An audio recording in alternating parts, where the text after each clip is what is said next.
Mobile पर सुन रहे हो, जितने यहाँ पंडाल में सुन रहे हो, आपको लग रहा है मेरा ये काम नहीं हो रहा, मेरे पास में इतना नहीं है, मेरा बहुत व्यापार कर रहे हैं पर आ ही नहीं रहा, धन कहीं से नहीं आ रहा, बहुत टेंशन में जीवन चल रहा है। तब 7 बेलपत्र लेना है। कितनी बेलपत्र लेना है? 7 बेलपत्र में से सबसे पहली बेलपत्र, घर से जब चलो तो घर के पास में जो घर के अंदर रसोई घर में मटका होता है, क्या बोलते हैं यहाँ पर, हंडा, मटका, गगरा, घड़ा, जिसमें तुम पानी भरते हो, टंकी, बाल्टी, जो भी होता है रसोई घर में जो पानी भरते हो पीने के, हंडे में, बॉटल, उसमें टंकी में, जिसमें भी तुम भर के रखते हो, एक बेलपत्र उस हंडे के पास में, मटके के पास में वहां रखना। घर से उसी मटके में से पानी लेना है, उसी हंडे में से एक लोटा जल लेना है, उसको लेकर जाना है। एक बेलपत्र वहां रख दी, बची कितनी? 6 बेलपत्र में से चलते चलते एक बेलपत्र पानी लेकर जब जाओ तब एक बेलपत्र बेलपत्री के वृक्ष के नीचे बेलपत्र चढ़ा के उस पर जल चढ़ाना। 6ठी बेलपत्र, जल को पूरा मत चढ़ाना, जल लेकर चढ़ाना। 5वें नंबर की बेलपत्र नंदीश्वर के पास में, जिस नंदी का पांव ऊपर की ओर हो, एक पांव नीचे दबा रहता है, पांव ऊपर वाले पांव के पास में एक बेलपत्र रख देना। 5वें नंबर की बेलपत्र वहां रख देना। 4थे नंबर की बेलपत्र अशोक सुंदरी वाली जगह, हमने कई बार आपको अशोक सुंदरी का स्थान बताया। ये जलाधारी, यहाँ जो बीच में से जल बहता है, बीच में एक मोटी लाइन होती है, अशोक सुंदरी। 4थे नंबर की बेलपत्र यहाँ रख दीजिए, थोड़ा सा जल समर्पित कर दीजिए। 3रे नंबर की बेलपत्र, यहाँ बैठकर जल चढ़ा रहे हो तो यहाँ रखो, यहाँ बैठकर जल चढ़ा रहे हो तो यहाँ रखो, यहाँ बैठकर चढ़ा रहे हो तो यहाँ रखो, मतलब पार्वती जी का जो हस्तकमल है उस पर रखना है और उस पर जल चढ़ाना। 3रे नंबर की। 2रे नंबर की बेलपत्र शंकर भगवान का जो शिवलिंग है उसके ऊपर बेलपत्र को रखना है। बेलपत्र की जो डंडी है, आप बैठे हो वहां पत्ती का मुंह होना चाहिए, डंडी का मुंह तुम्हारे ठीक पे। बेलपत्र यहाँ रखें। 2रे नंबर जल चढ़ाएं। एक बेलपत्र जो 7वें नंबर की है, उस बेलपत्र को जो जलाधारी है, जल चढ़ाने वाली, उस जलाधारी का स्पर्श कराएं और उस बेलपत्र को वापस लेकर उसमें से थोड़ा सा जल उस जलाधारी में डाल दें। उस बेलपत्र को जो 7वें नंबर की बेलपत्र है, उसका स्पर्श केवल जलाधारी को कर बाबा से विनती कर उस बेलपत्र को किसी भी दिन आप अपने घर में लाकर रख लो और कुबेरेश्वर धाम आना चाहते हो, बाबा से विनती कर आना, बाबा ऐसा धन देना कि मैं वहां जाकर लोगों को पानी पिला सकूं, बिस्कुट खिला सकूं, ऐसी कृपा करना। 7 मार्च को कथा प्रारंभ होगी कुबेरेश्वर धाम की। 5 मार्च के पहले मेरा बाबा तुम्हारी झोली जरूर भरेगा और तुम्हें कुबेरेश्वर धाम जरूर बुलाएगा, पक्का। ज्यादा दूर का नहीं सोचना, नजदीक। 7 बेलपत्र का उपाय, 7 बेलपत्र का उपाय शिव जी का एक आनंद फल बताना। पहली परिंदे के पास, 2री बेलपत्र के वृक्ष के नीचे, 3री नंदी के यहाँ, 4थी अशोक सुंदरी के यहाँ, 5वीं पार्वती जी के यहाँ, 6ठी भगवान शंकर के ऊपर, 7वीं जलाधारी का स्पर्श कराकर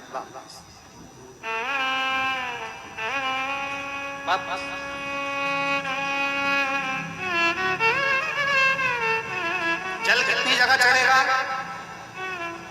जल कितनी जगह चढ़ेगा? केवल 5 जगह पर। एक बेलपत्री के पेड़ के नीचे, 2रा सुख सुंदरी की जगह, 3रा पार्वती जी की जगह, 4था शिवलिंग के ऊपर और 5वां जो जलाधारी है ऊपर, उस 5 जगह पर एक ही लोटे में से थोड़ा थोड़ा जल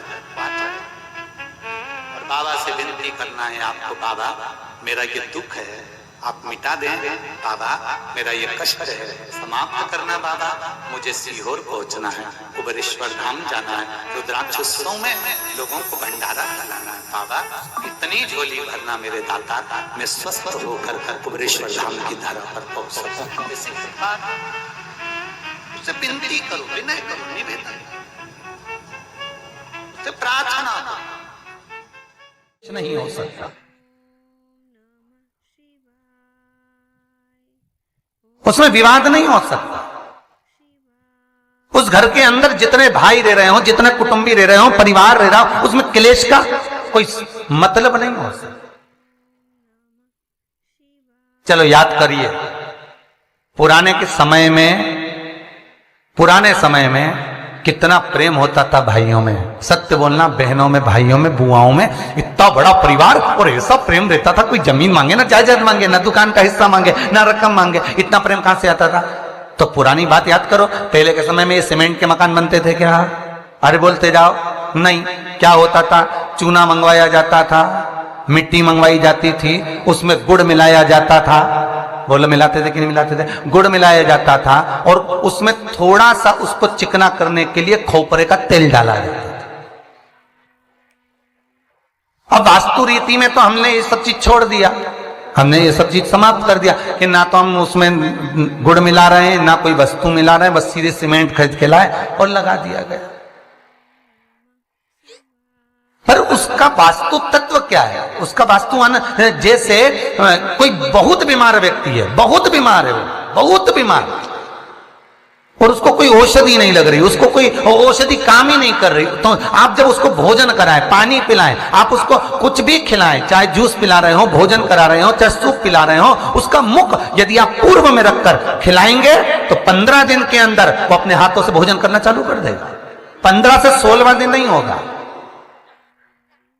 पर यदि आप उसको उत्तर का मुख रखकर, आप उसको पश्चिम का मुख रखकर बीमार व्यक्ति को अगर भोजन कराएंगे, दक्षिण का मुख रखकर भोजन कराएंगे, तो उसको औषधि लगने में बहुत समय लगता है महाराज। औषधि इसको 15 दिन बहुत हो गए, बहुत। जैसे दक्षिण की ओर मुख कर कर भोजन करने वाले व्यक्ति का उदर, पेट, वो कहते हैं ना रोग हो जाते, पेट के रोग बहुत सारे हैं महाराज, बहुत रोग है महाराज। पेट से जुड़ा हुआ कब्ज का भी रेबे, गैस का भी रेबे, और ना जाने कितने कितनी बीमारियां उसके अंतर्गत हो जाती हैं। तो ये सारे रोग कैसे होते हैं? दक्षिण में बैठकर अगर आप मुख कर भोजन कर रहे हो तो पेट से जुड़ा हुआ रोग कभी जिंदगी में समाप्त नहीं हो सकता। 50 गोली खा लो, 50 ऑपरेशन करा लो, 50 तरह के डॉक्टर को दिखा। मतलब यह पक्का है कि आप दक्षिण की ओर बैठकर, दक्षिण की ओर मुख कर कर आप भोजन ग्रहण कर रहे हो तो आपको वो दुख तो ग्रहण करना ही पड़ेगा, वो दुख तो आपको झेलना ही पड़ेगा।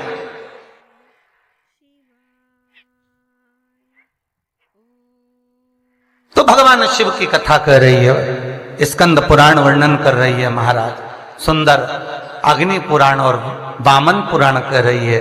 एक गोले में गुड़ शमी पत्र रखकर जो दबाया जाता है उससे जीव को, इसलिए आज भी हमारे यहाँ नियम है, जब आप लोग नहीं दबा पाते तो जब वास्तु पूजन कराने पंडित जी आते हैं तो एक चांदी के, एक तांबे के लोटे में नाग-नागिन, उसमें शक्कर भरते हैं, शक्कर भर के उसको दबाते हैं कि भले तुमने गुड़ नहीं रखा तो शक्कर दबा दो, पर उसको गोले में रखना चाहिए, परंतु उसको रख देते हैं वो तांबे के कलश में।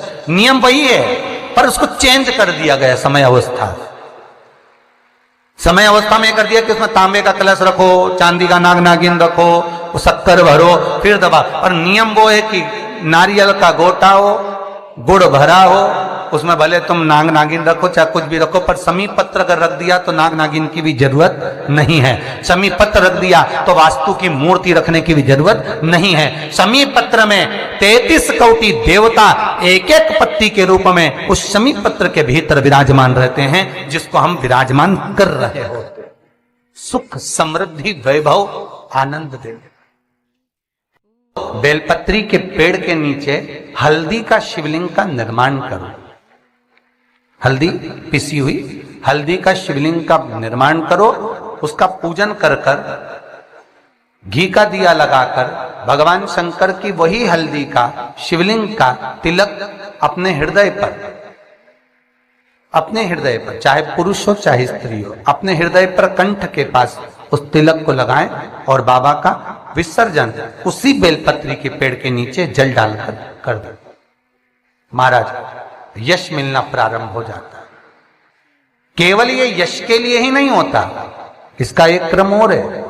मान लो आप किसी मीटिंग में बैठे हो, किसी अच्छी जगह पर बैठे हो, किसी कंपनी के इंटरव्यू में बैठे हुए हो, कोई कंपनी आपके कॉलेज में आई है और आप उसमें सिलेक्ट नहीं हो रहे, तो उसके लिए भी ये कार्य पूर्ण है हमारा, उसके लिए। और ये कहां पर भी काम आता है महाराज। मान लो आप किसी कार्य के लिए जा रहे हो और वो कार्य बहुत जरूरी है कि इस व्यक्ति से मुझे ये पैसे निकलवाना है, इस व्यक्ति से मुझे ये काम निकलवाना है, और वो व्यक्ति बहुत दिन से हाथ में आ ही नहीं रहा, तो उसके लिए भी ये कार्य किया जाए। अर्थात कीर्ति शुद्ध हो, पवित्र हो और यश की प्राप्ति। हल्दी कश स्त्री कहे कि हम शंकर की आराधना कर सकते हैं, हाँ। स्त्री कहे हम शिव को स्पर्श कर सकते हैं, हाँ, क्यों नहीं। क्या हम हनुमान चालीसा पढ़ सकते, क्यों नहीं। अगर सुंदरकांड पढ़ सकते, क्यों नहीं। हनुमान और शिव एक ही है, हनुमान और शिव एक ही स्वरूप है, और उस स्वरूप का स्पर्श होना कोई गलत नहीं। कई लोग कहते हैं हनुमान जी के मंदिर में दिया लगाएं कि ना लगाएं, क्यों नहीं। भगवान कोई जरूरी नहीं है कि पशुपतिनाथ का व्रत करें तो पूरे मोहल्ले की माताएं कर रही हो तब आप करें, जरूरी नहीं है, आपका जब मन कर जाए। एक प्रश्न किसी ने लिखा, उन्होंने कहा कि पशुपति व्रत कौन से महीने में करना चाहिए। तो जिन्होंने लिखा कि पशुपति व्रत कौन से महीने में करना चाहिए, तो हम उनसे पूछेंगे कि मरना कौन से महीने में चाहिए। जब मरने का कोई सीजन नहीं होता, मरने का कोई दिन नहीं होता, मरने का कोई समय नहीं होता, मरने का कोई पल नहीं होता, मरने की कोई घड़ी नहीं होती, तो पशुपति व्रत करने का भी कोई समय नहीं होता। जब तुम्हारा मन करे तब करो। कितने व्रत? 5। कितने दिए? 6। प्रसाद के 3 हिस्से, 2 हिस्से मंदिर में, 1 हिस्सा। हम तो लोगों से कहते हैं आडंबर में पढ़कर व्रत मत करना। कोई ने कह दिया कि उस दिन तो केवल मीठा ही मीठा खाना चाहिए, तो वो महाराज को तो पकड़ के लाओ जिसने कहा।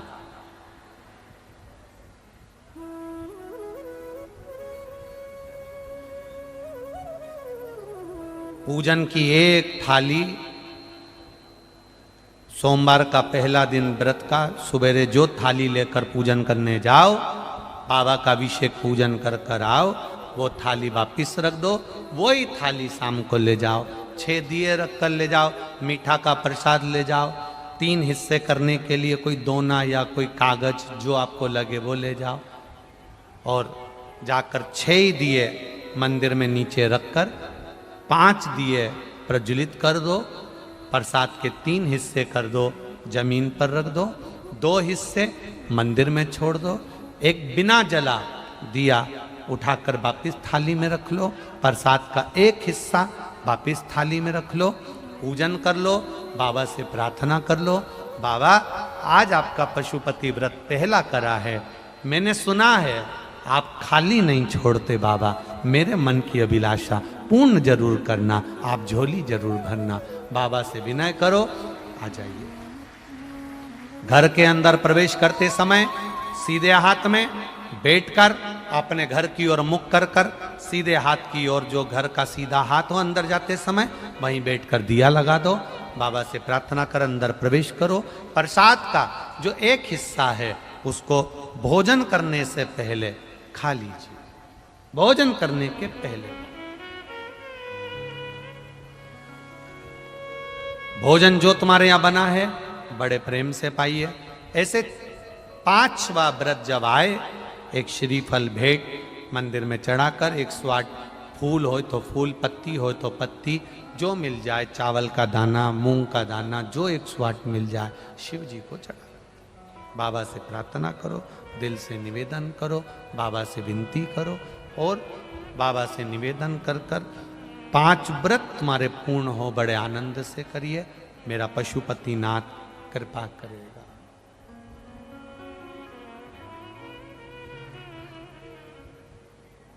भाव से भजन करो, वो पशुपतिनाथ है।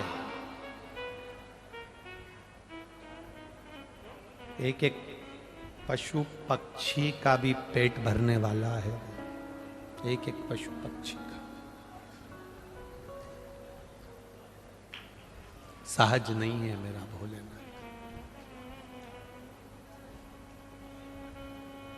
वो कहते हैं ना, जैसे आप लोग वो जय जगदीश हरे की आरती गाते हो, भक्त जनों के संकट, जम के बोलो जरा, क्षण में, बस वो उसी तरह है।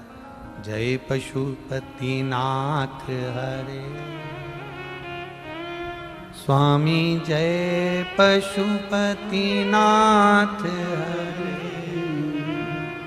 भक्त जनों के संकट।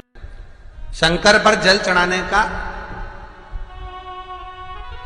जो भाव वर्णित किया जाता है कि हम शंकर को मंदिर में जाकर जल चढ़ाते हैं तो खड़े खड़े चढ़ाएं कि बैठकर चढ़ाएं।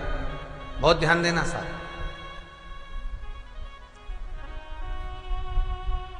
शंकर में मंदिर में जाकर हम भगवान शंकर को जल चढ़ाएं तो खड़े होकर चढ़ाएं कि बैठकर चढ़ाएं। अब 2 तरह का शिवलिंग है मंदिरों में, 2 तरह का शिवलिंग का निर्माण होता है, ठीक है। एक विष्णु शिवलिंग, एक शक्ति पार्वती शिवलिंग। 2 तरह का शिवलिंग मंदिरों में होता है, 2 तरह का शिवलिंग मंदिरों में होता है, समझ लेना बहुत अच्छी तरह से। एक शिवलिंग वो होता है जो जमीन पर डायरेक्ट जलाधारी रहती है, शिवलिंग रहता है, ऐसी जलाधारी पूरी की पूरी, और शिवलिंग जमीन पर रखा रहता है, भूमि पर रखा रहता है, डायरेक्ट जमीन पर। आप जल ले जाकर चढ़ाए, निकल गया रास्ते से। एक शिवलिंग जो जमीन पर डायरेक्ट शंकर भगवान की जलाधारी और शिवलिंग रखा रहता है, वो शक्ति शिवलिंग कहलाता है। माता पार्वती का हस्त कमल उस शिवलिंग के सम्मुख में, और दूसरा शिवलिंग एक डमरू जैसा होता है। अब वो हम उसको कैसे वर्णन, एक डमरू शिवलिंग होता है, ऐसा उसका स्टैंड होता है, ऐसा स्टैंड होता है, नीचे शिवलिंग रखने की जगह होती, फिर ऐसा होता है, फिर उसके ऊपर इस तरह शिवलिंग रखा होता है। देख, दर्शन करें आप लोगों ने। अब फिर इसके ऊपर शंकर भगवान का शिवलिंग रखा होता है, ठीक है। इस तरह का जो शिवलिंग होता है, एक डायरेक्ट नीचे रखा हुआ शिवलिंग, और एक भगवान जो नीचे डमरू जैसी आकृति होती है, इस पे जो डमरू जैसा जो भाग बना होता है, ये भगवान विष्णु का हस्तकमल है, और ऊपर का जो भाग है वो भगवान ब्रह्मा का हस्तकमल है। इसको विष्णु शिवलिंग कहते हैं।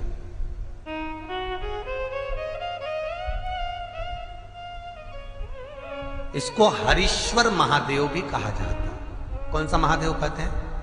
हरि सर्वेश्वर महादेव। हरीश्वर महादेव भी कहते हैं, हरि सर्वेश्वर भी कहते हैं। तो डमरू जैसा जो शिवलिंग का निर्माण हुआ है मंदिर में, अगर शिवलिंग ऊंचा है, शिवलिंग थोड़ी सी हाइट पर है, ऊंचाई पर है, और डमरू जैसा भाग फिर उसके ऊपर जलाधारी के बाद शिवलिंग निर्माण किया गया है, तो वो विष्णु शिवलिंग कहलाएगा, वो हरीश्वर शिवलिंग कहलाएगा, वो हरिवंश शिवलिंग कहलाएगा, हरीश्वर कहलाएगा। और जो डायरेक्ट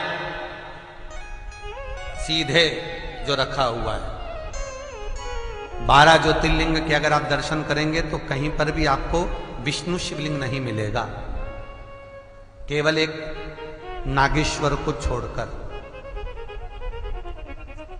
कहां पर छोड़कर? जम के बोलिए, केवल एक नागेश्वर। नागेश्वर को छोड़कर बाकी के जितने 12 ज्योतिर्लिंग में शिवलिंग के दर्शन करोगे सब शक्ति शिवलिंग मिलेंगे, सब जमीन पर।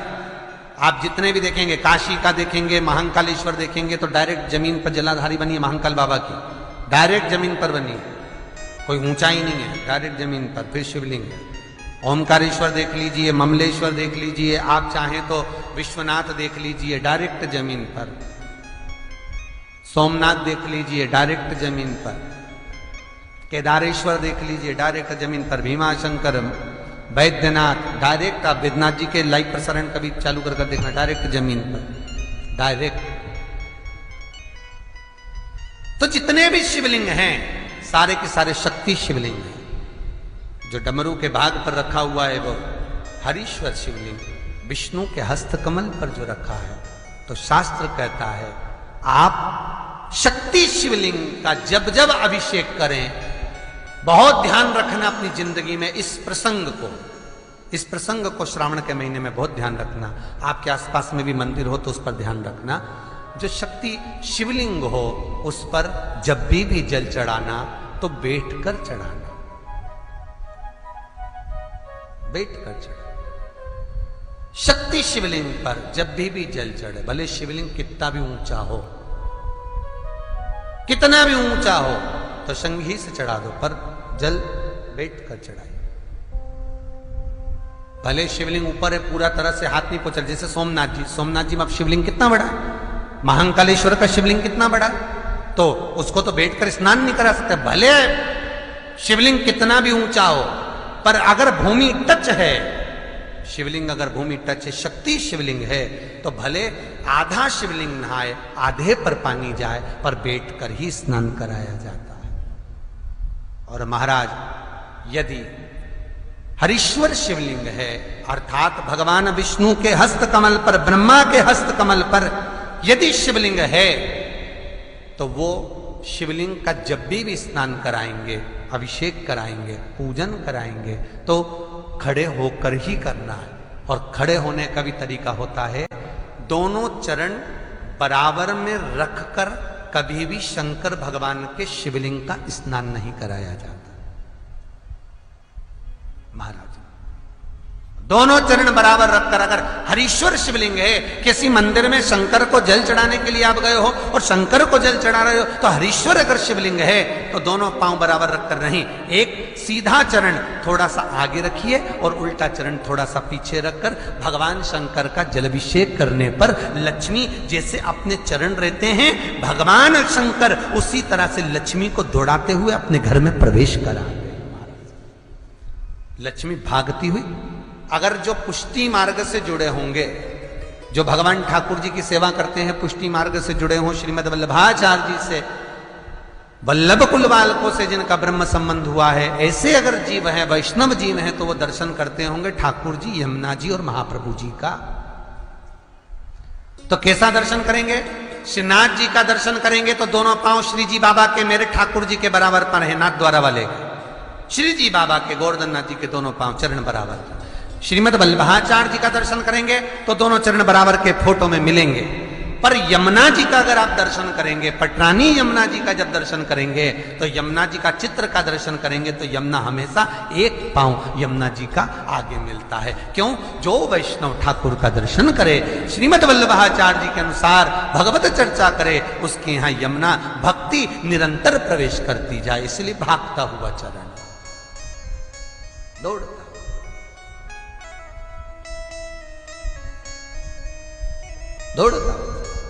तो शंकर भगवान का अगर हरीश्वर शिवलिंग है, कहीं शिवलिंग डमरू आकृति पर, अगर ऊंचाई पर है, हरीश्वर है, तो फिर जल खड़े होकर चढ़ाए, चरण आगे पीछे। बहुत ध्यान देना महाराज। हरीश्वर शिवलिंग का वर्णन किया महाराज, बहुत सुंदर बात कही है, बहुत ध्यान से सुनिएगा। शक्ति शिवलिंग के ऊपर जो जलाधारी लगती है, शक्ति शिवलिंग के ऊपर जो जलाधारी लगती है, वो 5 मिनट, 10 मिनट, आधा घंटा रखकर 24 घंटे के लिए हटा सकते हो। शक्ति शिवलिंग के ऊपर जो जलाधारी लगती है, वो 15-20 मिनट रखकर, आधा घंटा रखकर आप हटा सकते हो। पर हरीश्वर शिवलिंग के ऊपर भगवान विष्णु के हस्त कमल पर जो शिवलिंग का निर्माण आपको भी वर्णन किया, अगर वो शिवलिंग है तो उस पर जलाधारी अगर लगी है तो कम से कम 5 घंटा 8 घंटा तो जलाधारी को रखना पड़ेगा ही। बहुत ध्यान दीजिए महाराज, शंकर जी की प्राण प्रतिष्ठा करते समय, शंकर जी की स्थापना करते समय, शंकर जी को प्राण प्रतिष्ठित करते समय एक एक चीज का ध्यान करना पड़ता है कि हमें कैसा शिवलिंग रखना है, कौन सा शिवलिंग रखना है, कैसे स्थापना करना है, किस भाव का होना चाहिए। शंकर के मंदिर में शंकर जी विराजे हैं तो गणेश जी, कार्तिकेय और पार्वती की मुद्रा कैसी होना चाहिए, गणेश जी कौन सी सूंड का होना चाहिए।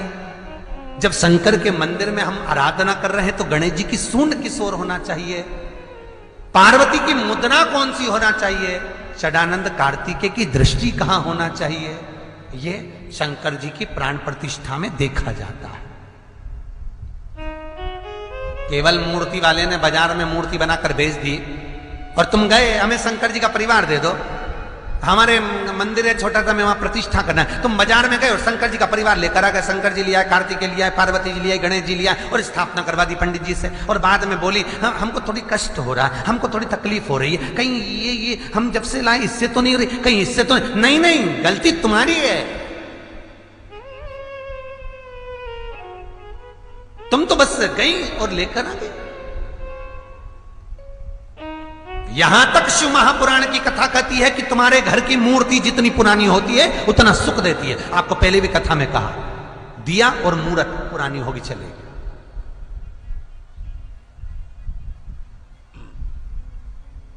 पुरानी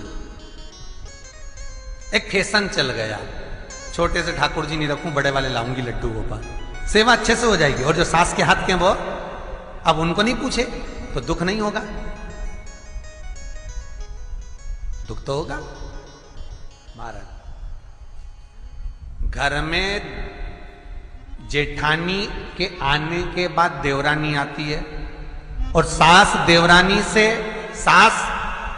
से बहुत लाड लड़ाती है, छोटी बहू है ले साड़ी पहन ले ये ले रकम ले ये ले हैं। सास जब छोटी को बहुत कुछ करती है तो जेठानी का जीवड़ा जलता कि नहीं जलता, बोला तो सही थोड़ा बहुत तो लगे, बताओ हमको तो कभी नहीं करा, हमको तो ऐसा कर ही नहीं, हमको तो ऐसा कर ही नहीं।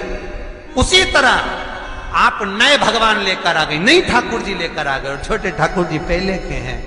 भगवान को लगता है बताओ नए से लाड लड़ा रही, उसको वस्त्र पहना रही, आभूषण पहना रही, मुझे आभूषण तक नहीं, वस्त्र नहीं, जैसे हैं वैसे लुढ़क जाते हैं, कौन पहनाए। कोई ने कहा इनको क्यों नहीं पहनाती, छोटे हैं पहनाते नहीं बनता, भाव से पहनाओगे सब पहने।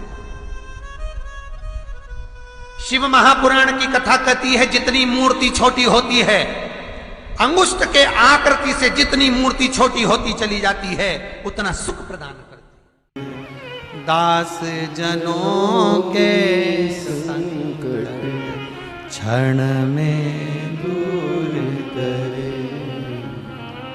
जय पशुपतिनाथ।